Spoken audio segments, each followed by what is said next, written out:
Hello, I'm Stephen Robinson. Welcome to the Play Typer Guy podcast. So I thought I would take a little break from natural disasters and political mayhem, and frankly, just cheer myself up by chatting with my guest today, Mallory Smith, co-founder of Alt Wine Fest in Oregon. Welcome. Thank you for Thank joining me. you. Thanks for Uh, having me. for my own mental health break here and self care. You are responsible for one of my favorite wine clubs in the world of all time. I belong to many. My wife will tell you I'm an easy mark when I visit a winery. I kind of go and then I come away like this is the best thing ever, and I want to, recreate this wonderful experience at home. And I get all this wine shipped to me, and it's often not quite it doesn't quite I feel like that's common. replicate the experience that I'd had. But what I appreciate so much about yours is the diversity and the accessibility, and this ranges from sort of the price point but also the way you kind of discuss wine with folks. So can you speak a bit about how you got into the business and what sort of drives that philosophy? Yeah, well, let's see. I mean, how I entered the wine world in the first place. I mean, we can rewind. Let's see. I was in I was in college, and I um was going to a wine bar. It was a beer and wine only bar, just in LA area. And I had a friend who loved it, and he was like, "Let's go here." And I was like, and we went multiple times a week because it was in between our houses. We lived far from each other, Mhm. and I was annoyed kind of because I was like, I don't like wine and I don't really like beer either. Um, but and he always wanted to share a bottle of wine when we went, and I was just like, oh. And so the owner there, and I knew nothing about wine. I was probably 22 or something. And the owner there kept he was really excited to get me to like something. And so he was like, "Oh, let me try to pour you this. And how about this?" And I was just like, "Oh, just pour me whatever." I was like, "I don't even care. Like, I'll just drink it, like plug my nose, whatever." And he was like, "Well, let's try something that's more like," and he would compare wines to like cars or movies and try to get me to like to figure out like what I would like. And I just thought he was just trying way too hard. And I don't even remember, it was an entire summer. I don't even remember exactly the flow of how it happened. But eventually, like my brain, something clicked. And I was like, wow, wine is really interesting. Like it actually not only does it taste better than I thought it would, but it all is so different from each other. And this wine from Argentina, I didn't know wine tasted different from different places. And like, this is so interesting. I never thought about wine as like this concept. I thought it was just like some weird, fancy alcoholic beverage.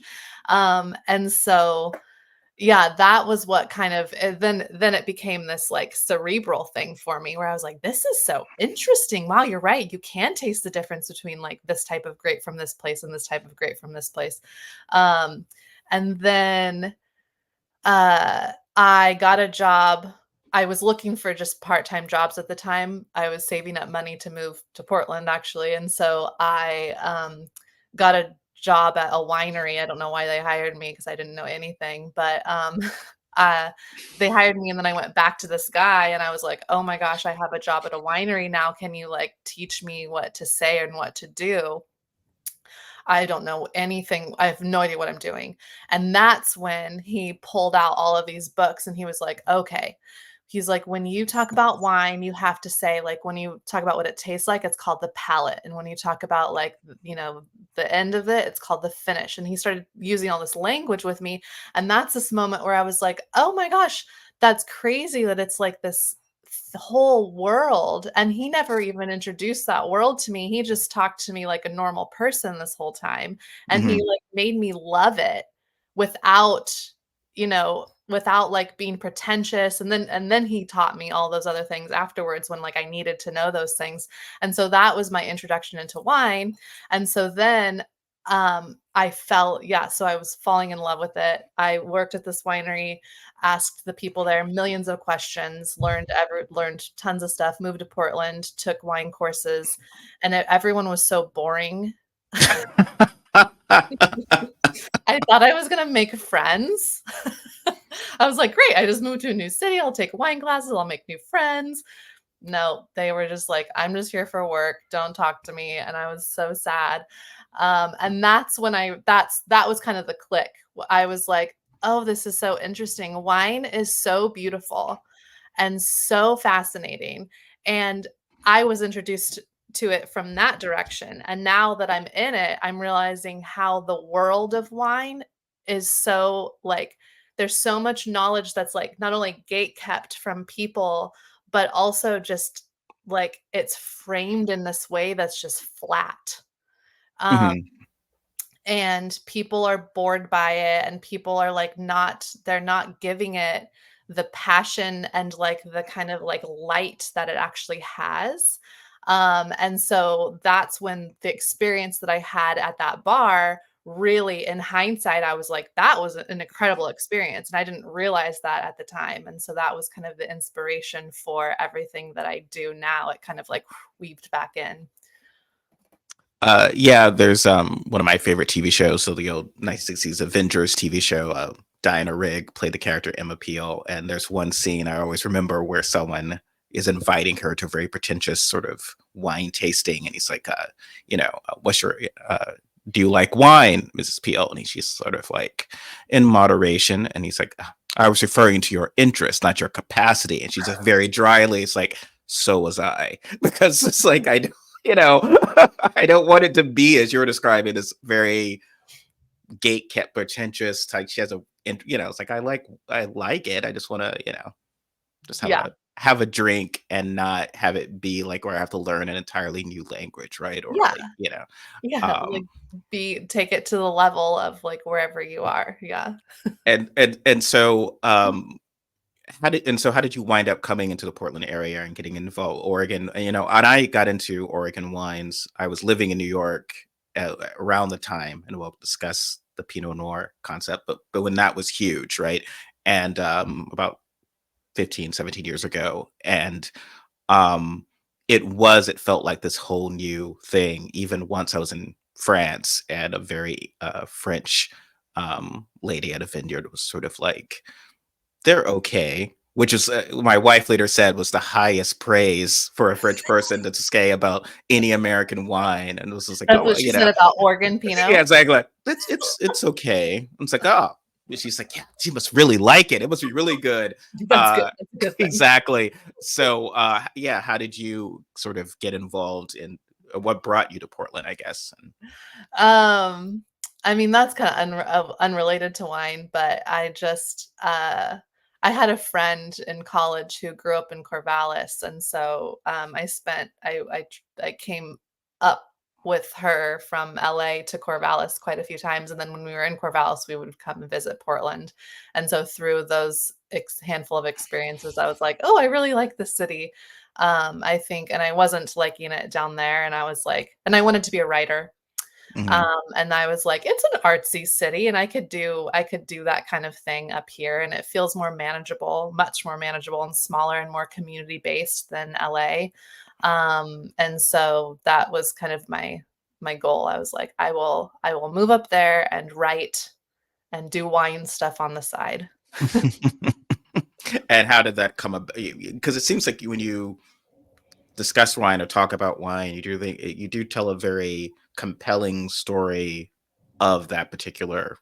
It's almost like not to compare it to copywriting, but it's like I want to learn more based on how you talk about it and describe it. Mhm. So is that sort of an approach you take of like almost sort of telling a story or a narrative when talking about the wine you're discussing? Good question. I mean, I feel like that's just I love writing because I mean, I guess I love writing because secondary to I love story. So I guess the way that I kind of embrace life in terms of like every aspect of it is within this greater concept of story. That's why I love wine because it's a story. Um, Mhm. It's a story of place. It's kind of a way to it's a way to travel. It's a way without actually traveling. It's a way to learn about other cultures. It's a way to learn about history. It's a way to learn about like all these other disciplines at the same time. And that's what I love about it. And I also love like translating that and communicating that to people, which is why I love teaching it, which is all a greater part of story. So Um, and that brings us to so it's the Sunday school wine. Could you, so how does wine classes work for folks? Like when you're, how would you explain that to folks who are sort of, what does that mean? What would that be? Is it like really like school? what Yeah. are our classes like? Yeah. That's always been really hard to communicate. I'm like, you just got to come to see it. um, but that's kind of what it is. My partner, we do it together, and he's a history buff. And so he's kind of in charge of that side of it and history and culture. And then we we kind of describe them as their people think of it as like a tasting when that's not what it is at all. What we try to do is or what we do is take um like we teach wine in the context of disciplines like I just mentioned. So like so we want people to understand wine well the why basically of wine. So it's like let's see how to explain it. So um I mean, we want people to take away from our classes and be able to go to a wine shop and know what questions to ask and know how to Mhm. navigate wine without having to be like, "Oh, okay, we just tasted these 5 wines at a class, and do you have these 5 wines? Oh, you don't? Okay, well, now I'm lost." You Mhm. know? And I think that's what happens oftentimes, and that's really difficult because there's no consistency in wherever you are in the country, like, or world, there's, like, no consistency as far as, like, what wines you're gonna be able to find, and that doesn't really empower people either. That just gives people, like, a bullet point list, and that's not really, like, intuitive knowledge, and that's what we try to do is instill within people intuitive knowledge, like, wines from this region are going to taste generally like this because of this greater story that because the culture is like this, the history is like this, the weather, the climate is like this, the geography is like this. And so it teaches you about this place and to fall in love with this place, which is why it's a sense of travel and history and culture. um, and then through that, you understand what the wines are like. And then through that, you understand, you can look at a menu at a restaurant or go to a wine shop and be like, oh, I have a general concept of what these wines from Alsace are like because I know what that region is. Like, I know what the food is like. I know what the people are like. I know kind of, and it gives you this like confidence to be able to take that anywhere.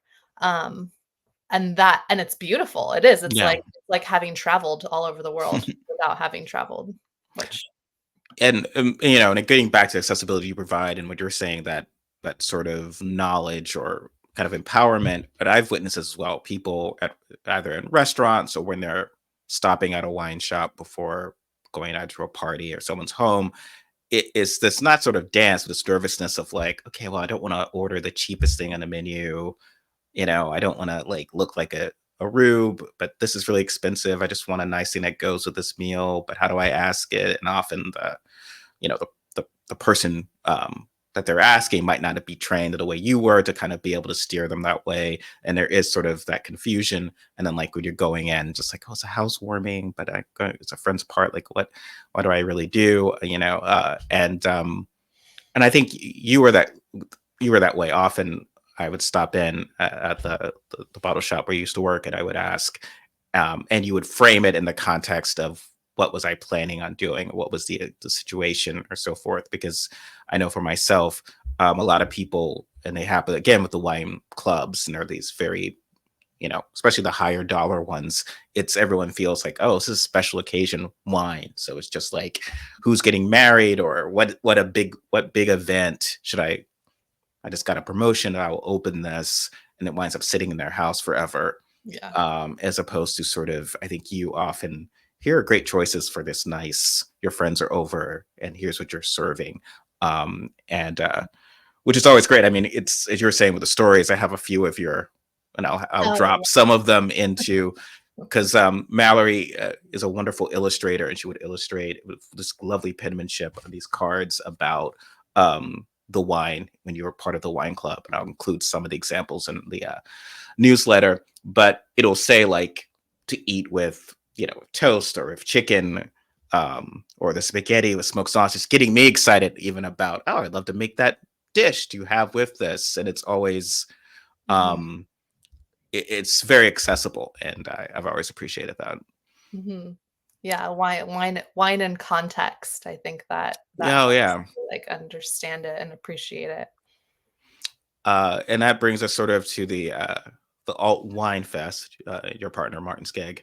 And I what I found great about great about it was that you're being very upfront of like there will be no Pinot Noirs seated or seated during this event or serving this event. What brought you to that? I mean, and I think for folks who might not know the history of Pinot Noirs and Oregon wines, could you kind of tell us a bit about that history and then of course what led to that decision with your festival? Oh, man, we have a whole class on Oregon wine history. I could tell you a lot, but, well, so the history is interesting. There was a lot of wine planted in Oregon pre-Prohibition. There was a lot of German immigrants here, and then Prohibition happened and everything got ripped up. And then post-Prohibition is what people usually talk about. People don't talk about what was happening here before that. Post-Prohibition, the first grapes were planted in Oregon in the early 1960s. And um, they were not intending they weren't like, "Let's go to Oregon and plant Pinot Noir because it's like Burgundy." Like, and I think Mhm. that's the myth. That's the myth that's been created in hindsight because now the money is for Pinot. They planted grapes in Oregon. They came up from California planting grapes in Oregon because they thought, "Wow, it's cooler there. It's cheaper there because it's, like, muddy and rainy, and no one wants to live in this, like, middle of nowhere podunk land. So let's go there and try to plant these cooler climate grapes because here we're trying to plant these cooler climate grapes in the middle of California and it's not working." So they planted a ton of stuff. Um, what happened in the 70s, I forget the exact date. Martin knows because he's Mr. Date Man, but is there was a competition, and it was an Irie wine, Irie Vineyards, which still exists, which they're amazing. But it was somebody else, what's the word? Contributed it, whatever that word is, put it in this competition in Burgundy, and it was a Pinot, and it placed amongst all of the Burgundian Pinots. It got like 10th or third or something like that. And then they were like, what? They were like an organ. What is organ? And and then they did like a rematch, and it placed again like in the top three. It was a blind tasting, and so that was the moment that was like, oh, well, if an Oregon Pinot Noir just like placed amongst all of these like amazing Burgundies, then this must be the place for Pinot Noir. And then that was like kind of that sealed the deal. And then it became Pinot Noir land. Um, so our our story about it is it's not anti-Pinot. Pinot is great. There's a lot of Mhm. great Pinot Noir here, but because that happened, that was only 10 years after we like started planting grapes here post-prohibition. That means there wasn't in Burgundy, they've been growing grapes for thousands of years. And so like it grew with it's part of the culture, it's part of like it grew with the place. Here, we're such babies, and the Pinot Noirs are great here, but that doesn't mean that it's the only thing that can grow here and be amazing. And so there are 80 plus other grape varieties that are being grown in Oregon, and a lot of them are also really, really good, but the attention isn't I'm not saying the attention should be on all of them, but they're dismissed too quickly Mhm. because we think only Pinot Noir is good. Mhm. Um, And it makes sense because market from a marketing perspective, you kind of have to have, like, a thing to attach to kind of, like, put Oregon on the map. Um, but we're trying to be the other side of the conversation. So Alt Wine Fest is what is the other side of the Oregon conversation? There's all these people making Pinot Noir, but Pinot Noir gets kind of old, especially if you live here and that's all you're drinking. And so when you're going out and finding wine. And so what is the other side of that conversation? What are the other winemakers doing? I mean, winemakers here even get bored of making Pinot Noir all the time. It's a really often it's a really like finicky grape to grow, and it's a really formulaic oftentimes it's a really formulaic wine to make. And so you can't be as creative with it as you can with other grape varieties. And so winemakers get really excited when there's a festival where they can showcase all of the other things that they're able to make.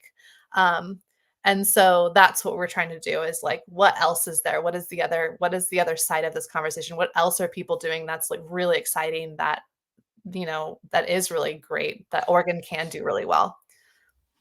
And what are some of your favorites that are not in the Pinot? So that Um, well, to be honest, my favorite is Chardonnay, which is not really that obscure.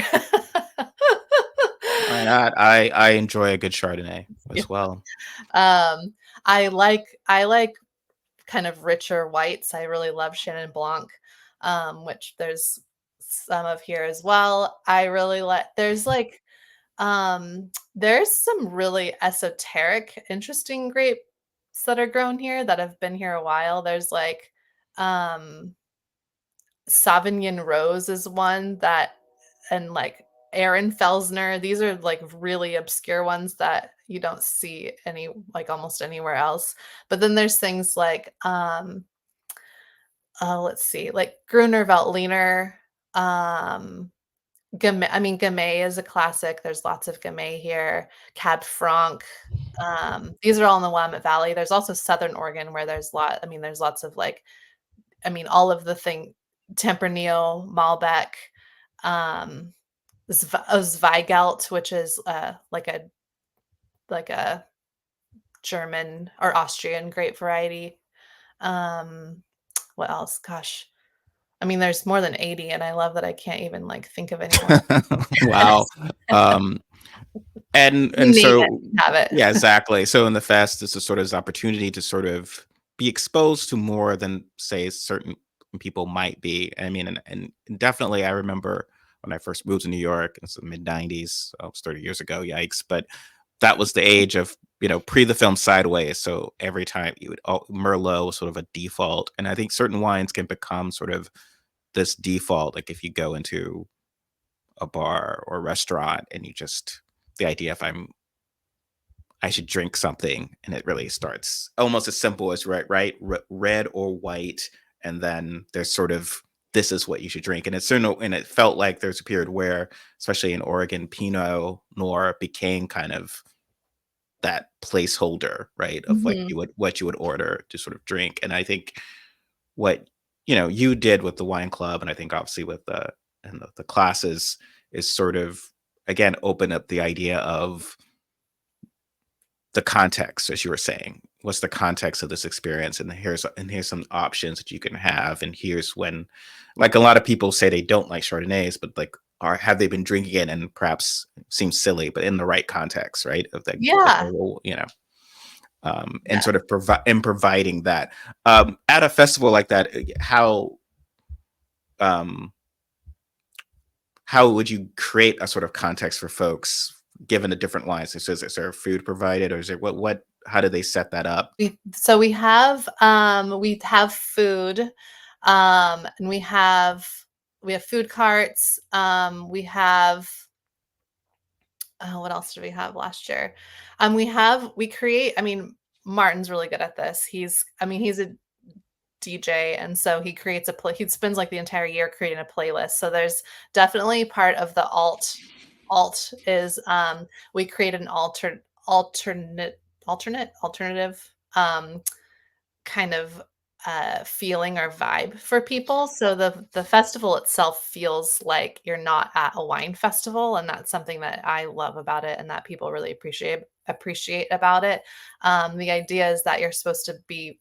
I mean, that's part of the accessibility is I want people to feel like they can drink wine, like that they're not like at some kind of snobby and they have to like act a certain way or ask certain questions or drink wine in a Mhm. specific type of way because they're there at this like wine thing. Um, and so we create that through the atmosphere. We partner with Scott Edwards, which is an architecture firm here in Portland. And so they create a like an installation every year that's just like really fun and kind of creates a really unique atmosphere. Um, so there's that. And then we have, let's see, there's like last year we had just kind of random kind of interactive things. We have a photo booth that's always kind of interactive. We have someone doing like a ring toss. We had someone doing a sabering event. So there's kind of just random things around that create a sense of community and interaction so that it's not, it's not just kind of like go here, go here, go here, go here. There's a lot happening throughout the event. Yeah. Yeah. And so if people want to sort of experience wine through you, like from the wine, where can they go from the wine club to the alt fest to the wine? Can you sort of give people sort of that 50-foot way of reaching you? Just generally, let's see. Well, yeah, so 1856 Wine Club is still happening, right? Are you still a part of it? You're still Yes. going? It's still alive and well? Yes. The second Saturday is coming up, so I'm going to my Oh, yeah, there we yeah. go. Nice, good. So there's that. Our company, sundayschoolwine.com. At the moment, where our public classes are on pause, but we still do bespoke stuff. So if anyone ever wanted to do a private class, we have a list of, like you just mentioned Chardonnay. We have a class called Not Your Grandma's Chardonnay, where we talk about how Chardonnay does not have to taste like the oaky California Chardonnay if you don't want it to. There's lots of other Chardonnays out there. So anyway, we do private classes for people still. And then altwinefest.com is the other place where we highlight the festival. I'm not sure when it's going to be this year. We usually do it in July, but I think we're going to switch the month up. It's been really hot the last few years. Yes, July has been like, Oregon Yeah, it hasn't been good. hasn't been great. So speaking of climate change, I was at a vineyard a while back where someone was explaining how that has been changing sort of the whole game in certain ways because like the weather Yeah. is very different and what you can grow and what whatever, and that will can be interesting 20 years from now for like in a sense of what has been grown is certainly very potentially devastating for growers now if the weather is suddenly drastically different. And in certain cases, it has been drastically different from what, very extreme weather events, very cold, very hot. And, Oregon was famously mild, if that's a good way of describing it. But Mhm. Yeah, um, weird, yeah, exactly. Weird hailstorms at weird times and like, yeah. yeah, that's just not great if you're trying to grow. No. But so yeah, so that's exciting. And so you're thinking it will potentially be sometime later this year for the. Probably a bit earlier, and we're looking at May or June, and Mhm. different. We've been doing it at Abbey Road Farm. That was the other thing. They don't have air conditioning, so that's why July in a place with no air conditioning has not been good. So we're looking for a different venue. So we'll do somewhere, yeah, so TBD. Yes, well, people can check out. I'll keep links to Mhm. your sites and everything. So for folks that are or if you're even planning on travel, it seems like a fun Yeah, you know activity. what? I mean, we do know this. We will be if anyone's in Charleston or near there or on the east side, or will plan on being on the east side of the country. Well, we are doing a few events at the Charleston Wine and Food Fest Oh wow.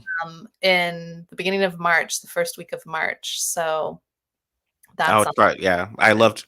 I grew up in South Carolina, so Oh, nice. the upstate, which That's unfortunately got great. hit a bit by the hurricane, but Oh, yeah. Charleston's one of That's my favorite spots. Have you been to I've Charleston previously? not. I've not. I've heard such good things about it. I'm really I, excited. I think you'll enjoy it. It's like great food, great Mhm. place to experience great history as well. So, Cool. Yeah, um, looking forward yeah, to it. that'll I'll look forward. Well, thank you so much, Mallory, Thank you for so much. coming This has on been and lovely. talking a bit about I miss seeing you once a month at least, I but know. I'm I glad know. there's opportunities to could still connect with you and be part of the wine club that you've created. Yeah. And we often, it's nothing better than having folks over and for them to think that I'm such a civilized, um, classy guy, and it's You all are. you. You are. Thank you so much. So, everyone, this was Mallory Smith. All the information will be in the show notes and on the newsletter. Um, Please like, share, subscribe, and check out her work later. Thank you so much. Bye bye. Thank you. Appreciate it.